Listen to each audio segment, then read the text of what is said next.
تعال فايت على فيديو باريس وبدك تشوف شو في بباريس وعم تخطط تروح على باريس. تعال لعندي لقلك، انا صار لي بباريس 6 ايام، وبالفيديوهات السابقة إذا بترجع بالقناة شوي لورا بتلاقي إني أنا مصور عن سراديب الموت وحاكي عن المتاحف وحاكي عن الجماجم والقصص الدموية كلياتها تبعيتهم. بس قلت حالي يا ولد والله ماني طالع من هون لحتى نشوف أهم المعالم السياحية بباريس وهل هي تستحق الزيارة. مشان نرد لك على جوابك يا غالي مددت الرحلة تبعيتي يوم اللي هو هذا اليوم مشان نعمل لك هذا الفيديو اللذيذ ونشوف هل باريس تستحق الزيارة؟ هل مشاهدتك للفيديو حتروح على الفاضي يا صديقي؟ أنا ما بعرف، فخلونا نبدأ ونشوف هل هي هي هذا الصيت الحلو مثل ما هي بنسمع عنها إنه حلوة كتير.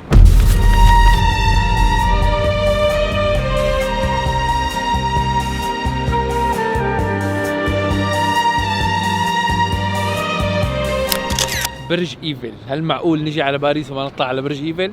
بس قبل ما نطلع لفوق رح احكي لكم هالكم معلومه يمكن ما تكونوا بتعرفوها. اولا برج ايفل بيميل، بس مو بيميل كتير، بيميل لمسافه 18 سنتيمتر فقط بايام الحراره بما انه هو كلياته حديد. المعلومه الثانيه على راس البرج من فوق فوق فوق فوق في مثل غرفه سريه او شقه سريه صغيره للمصمم تبعيته اللي هو غوستاف ايفل اللي صمم هذا البرج، وكان يستقبل فيها اهم القاده بباريس ومن اهمهم اللي هو توماس اديسون، يعني القاده والشخصيات. المعلومه الثالثه اللي هي ممكن تصدمك انه صار على برج ايفل أطول إعلان بتاريخ البشرية. سنة 1925 شركة ستروين للسيارات حطت عليه 250 ألف لمبة وظل مضوي لمدة 9 سنين متواصلين تماما. كبرج بصراحة ضخم جدا أكثر من الواحد هو ممكن يتخيل. كمعلومات عن البرج نفسه هو ارتفاعه 312 متر، وزنه أكثر من 10,100 ألف طن، عم تحكي على أوزان هائلة. كل 7 سنين بيعملوا إدهان لكله مشان ما يصدي، وتخيلوا بالإدهان بيحتاج أكثر من 60 ألف طن من الإدهان مشان ما يصدي. يا إلهي أرقام بتخوف. خلونا نطلع لفوق ونشوف المنظر من جوا ومن فوق نشوف باريس من الأفق. طيب أنا وصلت على الطابق الثاني، بس نصيحة لا تعملوا عملتي وياخذكم الحماس يعني وتطلعوا على الدرج لأن الموضوع جدا متعب. ففي أسانسير طلعوا على الأسانسير. شوفوا المنظر من الطابق الثاني عامل كيف.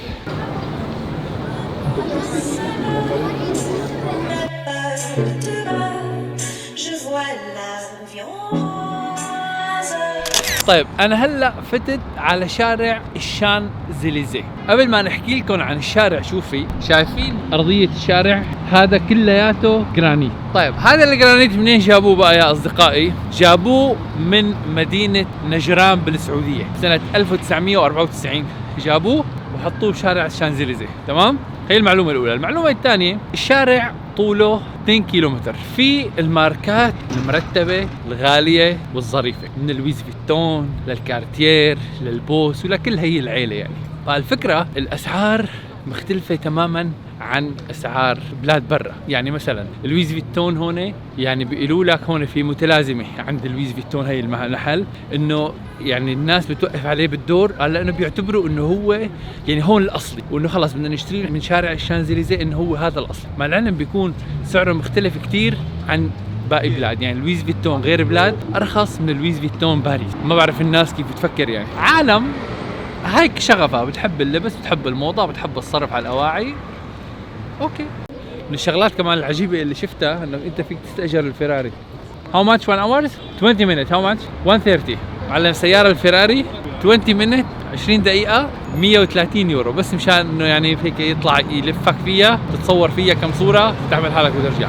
فهو يعني هذا الشارع قائم على هيك يعني شغلات الغالية والشو وهالقصص. انا بصراحة ما بحب هاي القصص يعني، بس في عالم يعني 20 minutes 130 يورو بيحطه هو مبسوط. شوفوا المحلات كلها هون بالشارع على نظام انه اللي بيكون موظف واقف على الباب واول ما بتقرب يفتح لك الباب. هي فتحة الباب لحالها حقها مصاري، فانت مجرد ما شفت موظف واقف على الباب اهرب فورا. فكله السيستم هون نظام هذا الشارع كله قائم على هذا الشيء. صراحة الشارع غالي جدا وفي شغلات اوفر فيه، يعني اوكي ممكن الواحد يشتري ماركات وممكن يشتري بس هن جدا يعني مغلينه وكتير عاملينه اوفر، يعني كتير كتير كتير، مع انه شارع كتير حلو حيوي، بس موضوع الاسعار فيه يعني بصراحه كتير كتير كتير غاليه.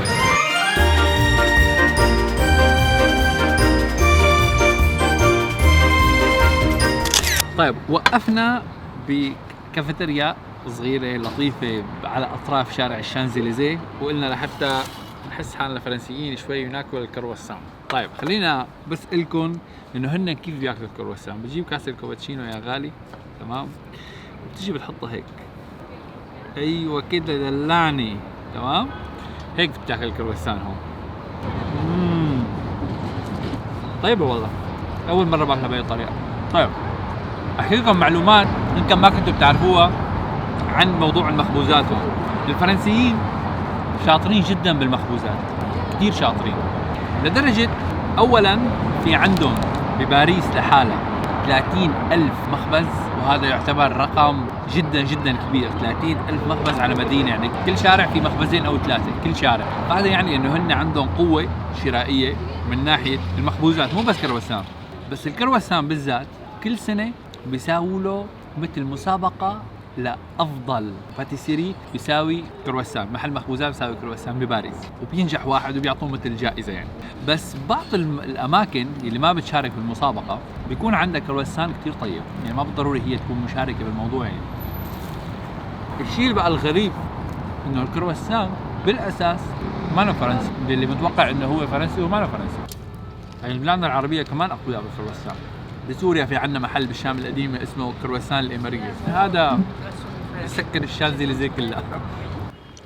طيب بعد استراحة الكرواسون آخر الشارع الشانزليزيه في اللي هو هذا الأرت تبعيتهم، هنروح نكمل فيه ونخلص الجولة تبعيتنا. يلا.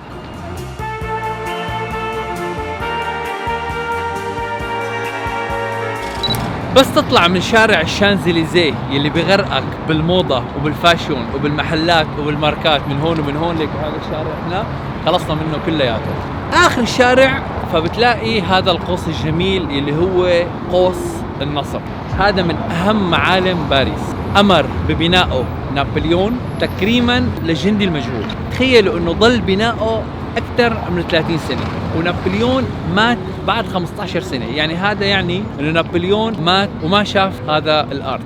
مضخمينه كتير لدرجة يعبر لك عن قوة الجيش اللي هو كان بده يوصل رسالة إنه هو جيش كتير قوي وبده يوصل رسالة عن طريق هذا الأرض.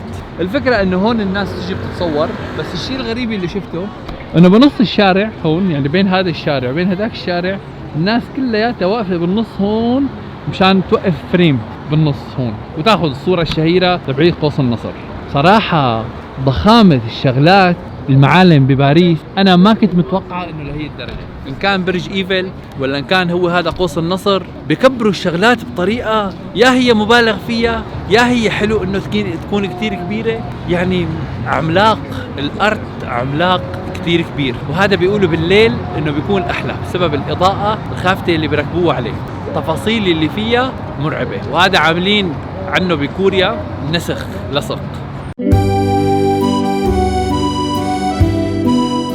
هذا المتحف يعتبر أكبر متحف بالعالم. تخيلوا يا أعزائي، بيحتوي على أكثر من 1,000,000 قطعة فنية من حضارات مختلفة، حضارة رومانية وحضارة إغريقية وحضارة المصرية والإيطالية. بالقسم المصري موجود أكثر من 800 قطعة فنية، وهذا الرقم يعتبر جدا كبير. فهي القطع ما المفروض تكون موجودة هون، المفروض تكون موجودة بمصر، فعنفوت ونشوفها. والمتحف الإيطالي طبعا الإيطالي مشهور باللوحات الكبيرة اللي فيه، ومشهور بلوحة الموناليزا، فحنشوفها هل هي مستاهلة هي الضجة كلها. بالإضافة طبعا هذا المتحف قديما يقال إنه كان سكن للقادة الفرنسيين، فرح نعمل جولة بالمتحف ونشوف هل هو كمتحف يستاهل الزيارة ولا نتخطاه.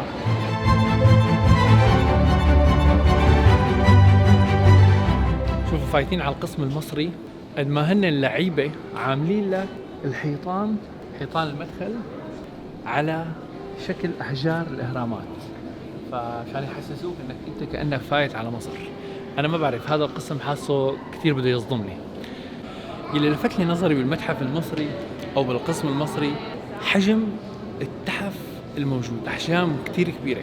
هل يا ترى اجت هي التحف تهريب او اجت نظامي؟ لانه تهريبها ما اتوقع الموضوع بهي السهولة، عم تحكي على احجام كتير كبيرة. يعني مثل هيك شيء مثلا، هذا كيف اجى؟ شوف الاحجام. بصراحة كمية الآثار الموجودة المصرية عدد كتير كبير وأحجام كتير كبيرة. وعلى فكرة هذا القسم من الأنشط بالسياحة، يعني في ناس بتجي بس مشان القسم المصري، فهذا يعني إنه هذا القسم عم يفوت لهم ملايين اليوروهات سنويا. هي المصاري كان المفروض تروح لمصر وللشعب المصري، يعني عم يستفادوا من الثقافة المصرية ومن الحضارة المصرية بشكل كتير كبير.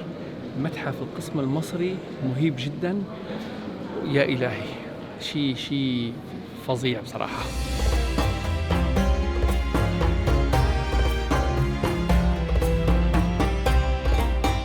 خلصنا هلا القسم المصري وطالعين. يا أخي الحضارة المصرية قوية، كانت برا مصر ولا جوا مصر بتضل قوية ما شاء الله. بس بنتمنى يرجعوا هي القصص كلها على مصر ويستفاد منها مصر والشعب المصري.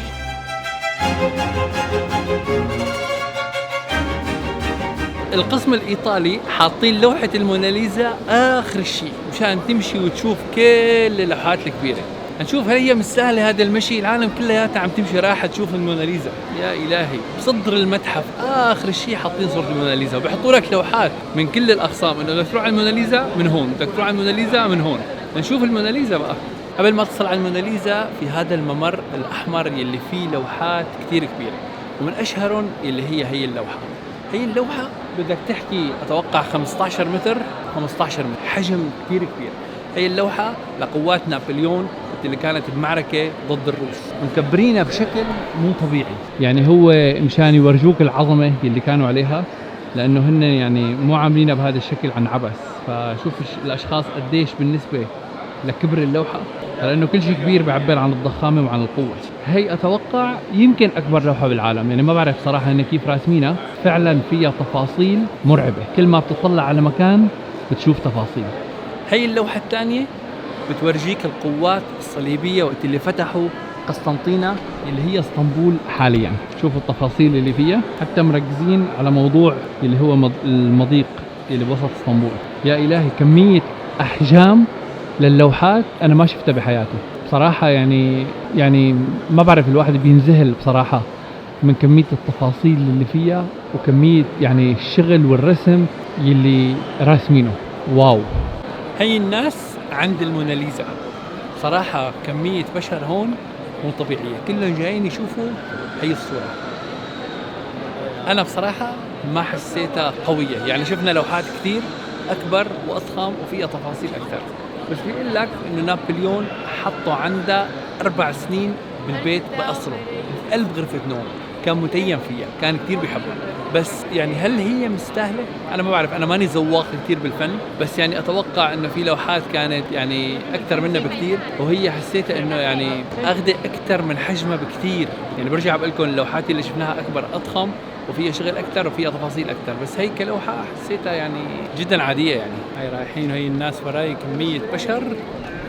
واو. طيب خلصنا هلا من المتحف وطالعين لبرا. بصراحة ما توقعت هالوقت اللي أخذه، أنا ما فتلت كل الأقسام يعني، فأنت إذا بدك تفتل المتحف بدك لا يقل عن يوم. وبيقولوا قال إذا كل قطعة وقفت عندها دقيقة بدك 3 شهور لتخلص المتحف. المتحف في مطاعم وفي كافيهات وفي محلات تسوق، فيعني بدك تحسب حسابك إنك أنت بده يوم كامل لحتى فعلا تشوف تقريبا كل شيء. يعني متحف اللوفر بالوسط في عاملين الهرم الزجاجي على شكل الاهرامات، والعالم بتيجي بتوقف هون وبتحط هيك مثل وقت اللي بتعمل بالاهرامات انه على اساس انك ماسكه. فهي الصوره الشهيره اللي بيصوروها متحف اللوفر. بصراحه العالم يعني شوفوا الناس، شوفوا كميه البشر، شوف هذا كل الناس هي لسه بدها تفوت لجوا. يا الهي هي بوابه من احد البوابات يعني، فانت بتفوت هيك وبتنزل لتحت. صراحه شيء رهيب.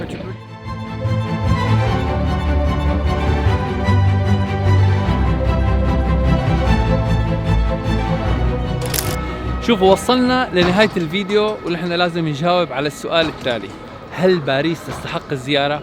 شوف يا صديقي بكل صدق وبكل أمانة، متحف اللوفر حلو بس يعني ما كتير خارق مثل اي متحف، بس انه هو كبير وفي محلات تصور. برج ايفل حلو عجبني، بس يعني بصراحة كمان ما خارق.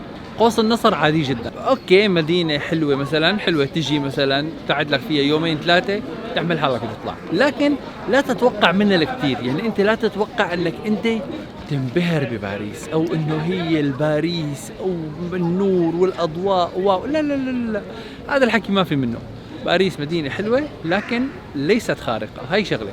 الشغلة الأخيرة اللي أنا ما حكيت عنها إنه بيقولوا إنه بباريس في فيران كتير، تمام؟ للأمانة أنا هون اليوم السابع بباريس، تمام؟ ما شفت ولا فارة أبدا إطلاقا، بس بيقولوا وبرضو أنا ما شفت، بيقولوا إنه أنت إذا بتطلع بالليل بتشوف باريس ثانية تماما. أنا مالي شغل بالليل، أنا شخص ما بطلع بالليل يعني، فبس هذا الموضوع حبيت كمان نوه عليه يعني. لهون بتكون خلصت تغطيتنا لهذا الفيديو. إذا عجبكم الفيديو لا تنسوا الضغط على زر اللايك والاشتراك بالقناة ليصلكم إشعار عند رفع الفيديوهات القادمة. نشوفكم من بلاد تانية، سلام.